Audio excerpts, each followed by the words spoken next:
Hi, Alexander.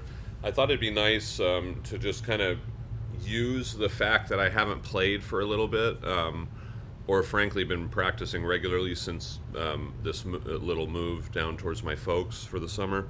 But I'm starting up now, so I want to walk you through kind of how I approach the day. Some things that I have handy, as obviously my trumpet with well-oiled valves, and then a metronome. I use an app, but some access to a click is a good idea. Okay, because we change day to day. Beats per minute stay the same, and it can be just a great addition to your practice to start getting to know the metronome and how you react to different tempi and just kind of you'll know what I mean in no time. Okay, so I do everything that a teacher says you should not do in the morning, just about. I'm slouchy. I don't want to work hard. I've got the TV on. And if I wasn't making a video for you, I'd have the sound on. And so what I do is I sit here and so why do I want to start slouchy, almost like I just came out of, in my pajamas and plop on the couch?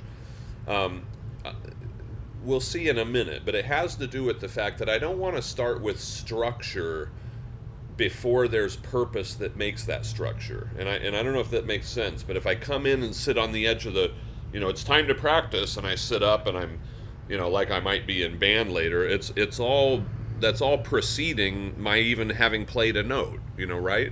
And so I want to become aware of my support first thing in the day. And so I just want to give you this little map, and it's like a body mapping thing.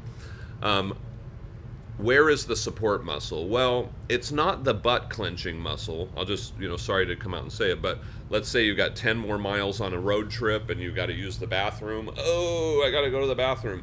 It's not that muscle. But let's say you do 50 sit-ups. It's not your abs, okay? It's somewhere in between there. And I like to think of it as just kind of below the belly button and in the center of the body. And the way that I access it is simply by refusing to work. You'll notice my head isn't going to move. I'm just putting the mouthpiece up. That's all. Watch TV for a bit. Sip of coffee. Okay? You hear those little sounds? Okay? So you try a couple. Like, just while we're sitting here, put your mouthpiece up. And if you need to push pause, then pause. But say that you rest 1 minute between each one. I'm talking about lazy with a capital L, okay? So push pause and come to the point where you feel like there's no, and it's not, it's nothing like that, right? It's just, that's it. Boop. Okay? That's a good start, right? We haven't muscled up or relaxed.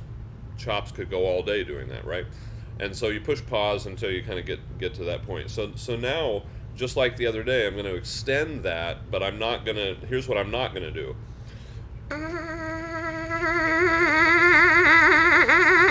Do whatever it takes to keep it going. No. I'm going to stay lazy.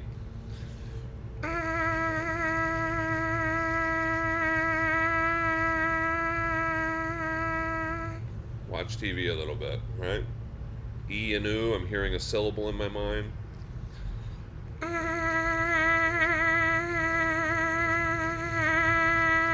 But by this time, letting the sound continue and not blossom or anything, but just nice and steady, suddenly I'm finding that support. If I don't let my hand tense up, I don't let myself lean forward and muscle into it, right?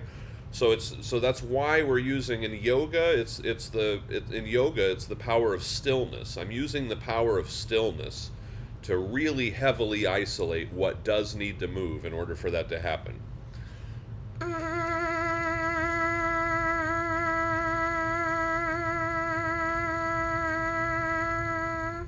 And should come away just as relaxed, right? So push pause and kind of get to that point. Notice I'm not moving around a bunch of notes. It's just your tone. E and oo, nice, keeping it very simple, right? Okay. So then once I, push pause and get up with me there where you feel pretty good. And so we're going to stay in this state, pretty relaxed. Look at my big guts. It looks smaller than it really is, but because of the plaid, but I mean, I'm just sitting here on the couch, like this, pretty much, just like a big lump, okay? And I'm doing that very intentionally. I'm reminding myself what this really is about. And so pretty soon I'm going to start putting up my horn. Now, what am I looking out for? I don't want to be coming to the horn. I don't want to be doing a big conductor thing. I'm just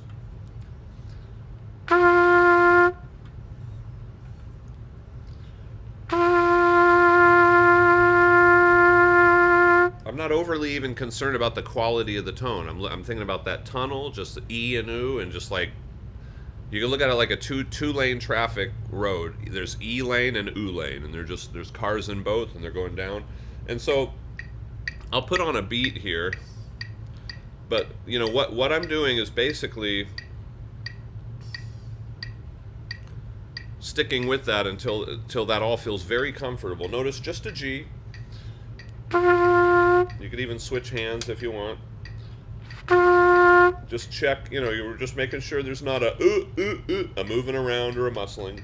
And then I move into Clark number 1, and you'll recognize it. I'm going to do mine. Let me put this up here closer to the phone where you can hear it.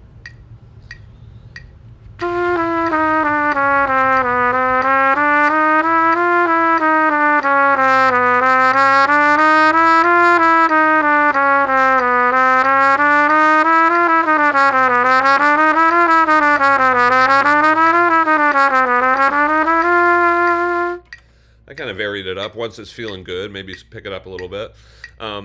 And so what am I looking for? I'm looking for that to pretty much be a continuation of that feeling of that mouthpiece. I mean, we're nowhere even close to taxing the lips yet, right? So now you do your G. That's G down to F sharp.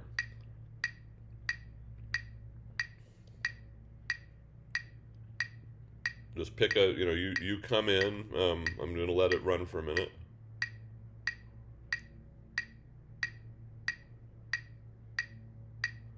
All right, because you know once you watch this once you get the point, and then you can just do it yourself. So so let's say that you've done yours, and then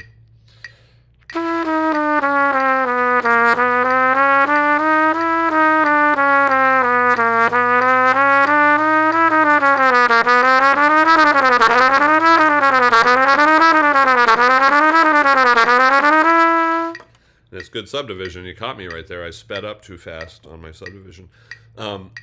And so that's the next step down, okay? And so at this point, I'm going to move through, but I trust that, you know, I want to point out between each, I'm pushing pause. And what am I doing? Watching the tube, watching the news, you know, listening to my favorite YouTube, keeping my mind stimulated, because I don't want this to be a huge deal. You know what I mean? I don't need to be in a big quiet room with a music stand and remembering everything that I was told by a band director. I want trumpet to be part of my life, in a smooth, integrated part of my life. So this is where it starts. There's time to concentrate later, but I'm moving down chromatically.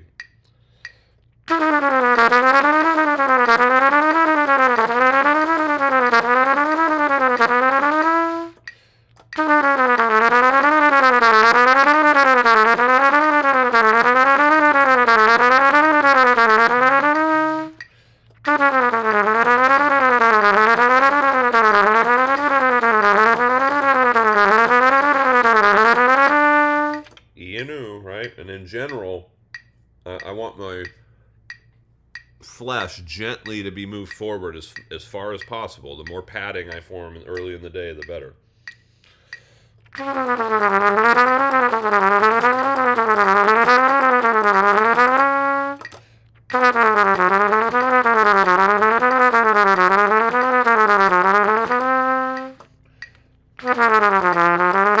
Oops.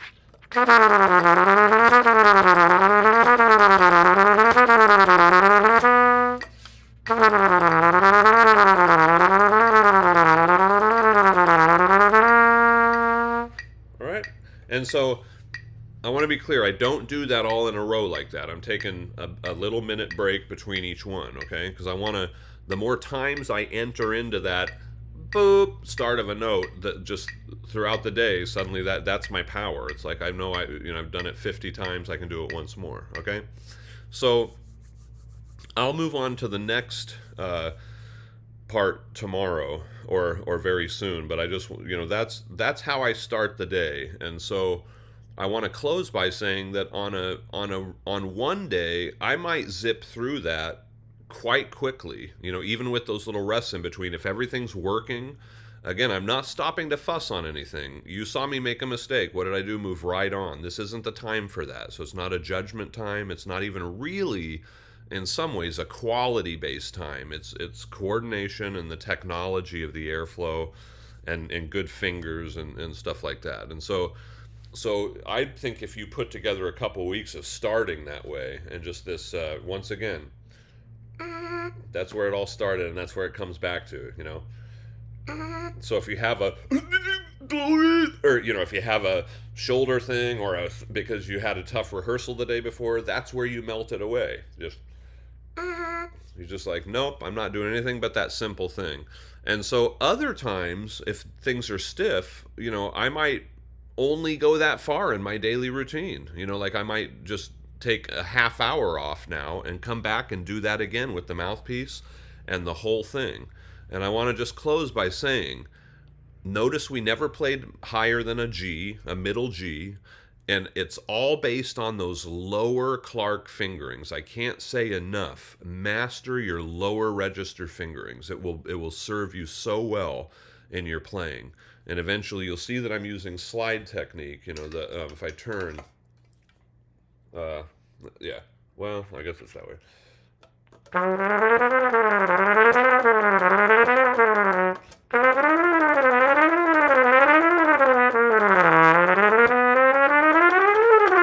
Okay, and the more familiar we are with that, you run into your toughest combinations of fingerings, and that means going from one to the other down in the lower register. And so, at least in my opinion, so I've just always really focused on that foundation, and then upper register tends to be 1 and 2 mostly, and it gets simpler. I think you probably understand what I mean by that.